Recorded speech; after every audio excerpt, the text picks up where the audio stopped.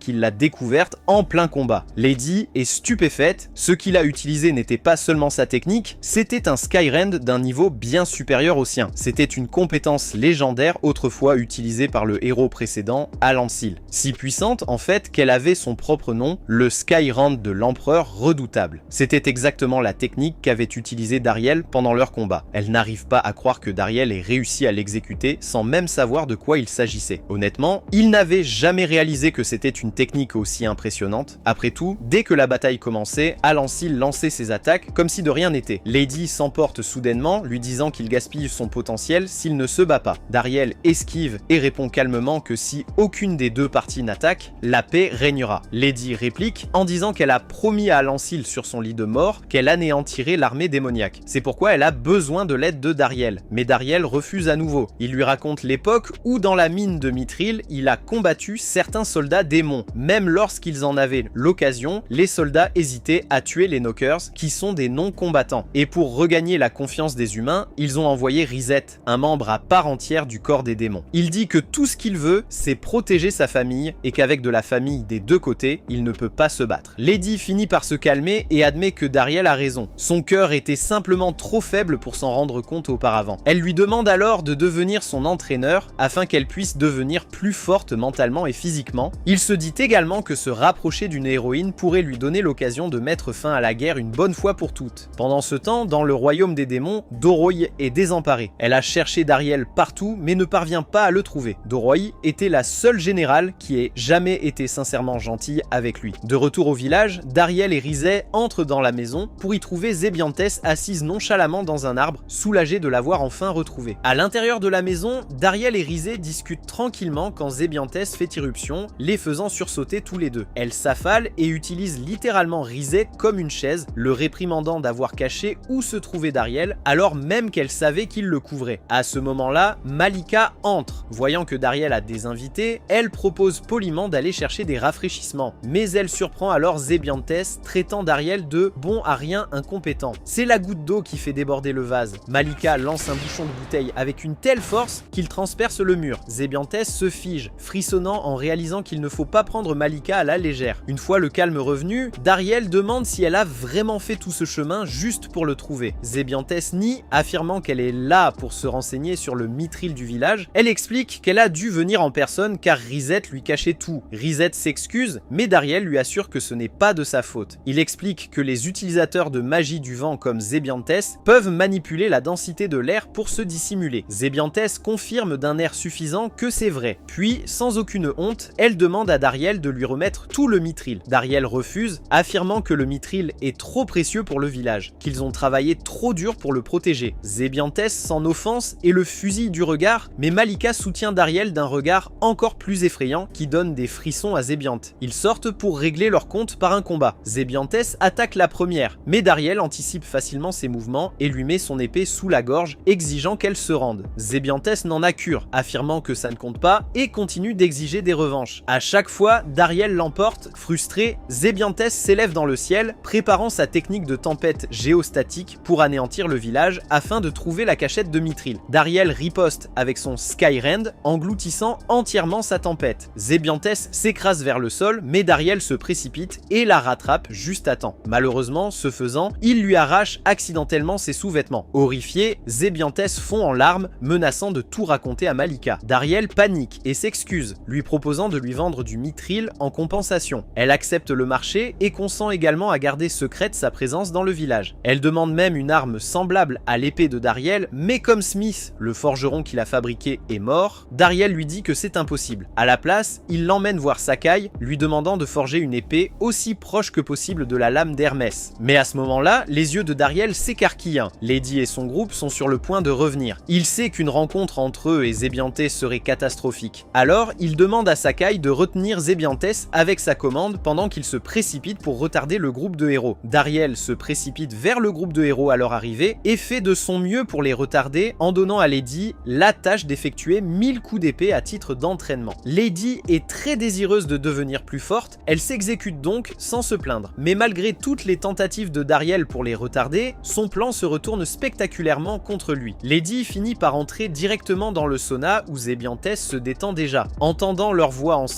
Dariel panique et se précipite sans réfléchir pour finir par attraper une poignée de poitrine des deux femmes en même temps. Toutes deux le giflent immédiatement si fort que son visage enfle. Ce soir-là, Dariel est assis, meurtri et amoché face à Lady et Zébiantès pendant le dîner. Lady s'apprête à révéler ce qui s'est passé dans le sauna, mais Zébiantès l'en empêche en demandant à Dariel qui a bien pu inviter Lady au village. Lady demande à Dariel de faire quelque chose contre l'impolitesse de Zébiantès, mais Dariel reste simplement assis là. En voyant cela, elle ne peut s'empêcher de se demander pourquoi Dariel se montre si désinvolte avec une générale démoniaque. Réalisant qu'il ne peut plus le cacher, Dariel avoue la vérité. C'est un humain qui a grandi parmi les démons. Lady est stupéfaite, mais pas Malika, car Dariel lui avait tout raconté avant leur mariage et cela ne l'avait jamais dérangée. À l'époque, elle s'était contentée de lui tenir la main, lui disant que son passé ne changerait en rien l'amour qu'elle lui portait. Zébiantès est quelque peu choquée d'apprendre que Dariel a toujours été un humain. Mais maintenant qu'elle y pense, cela explique pourquoi il était si faible à l'époque et ne pouvait pas utiliser la magie. Lady accepte le passé de Dariel, mais fait remarquer qu'il n'y a aucune raison valable pour que Zébiantès reste dans les parages. L'atmosphère devient tendue, et alors que la situation commence à s'envenimer, Malika claque sa marmite sur la table. Elle propose qu'ils règlent leurs différends par un duel. Dariel accepte, mais à la seule condition qu'ils promettent de ne pas s'entretuer. Le jour du duel arrive. Lady et Zébiantès lancent leurs attaques, et à première vue, ils semblent à égalité. Ils déchaînent tous deux leurs techniques de prédilection, continuant à s'affronter coup pour coup. Satom dresse une barrière pour protéger les spectateurs, mais elle commence à faiblir sous la pression. Dariel intervient pour renforcer la barrière. Satom est stupéfaite qu'il puisse lui aussi créer des barrières. Dariel explique qu'il a simplement copié sa technique sur le vif. Pendant ce temps, le petit Gran s'emballe un peu trop en fixant la poitrine de Lady et de Zébiantès. Il se dégage des bras de Malika et manque de se faire écraser par un éboulement. Dariel se précipite et attrape Gran in extremis pour le mettre en sécurité. Zébiantès balaye alors les débris avec sa barrière de tempête. Tout le monde pousse un soupir de soulagement en riant de l'imprudence du bébé. Zébiantès et Lady, qui se battaient encore farouchement il y a quelques instants, admettent qu'elles se sont bien amusées et commencent même à s'entendre. En les voyant sourire ensemble, Dariel ressent une lueur d'espoir. Peut-être que les humains et les démons peuvent vraiment coexister pacifiquement après tout. Le lendemain, ses chats attirent l'attention de Dariel et lui fait remarquer que le vieux héros, Alansil, est arrivé dans leur village. Dariel est immédiatement sur les nerfs. Il a toujours connu Alansil comme une machine de guerre impitoyable qui massacrait tout ce qui bougeait. Alors, quand des enfants accourent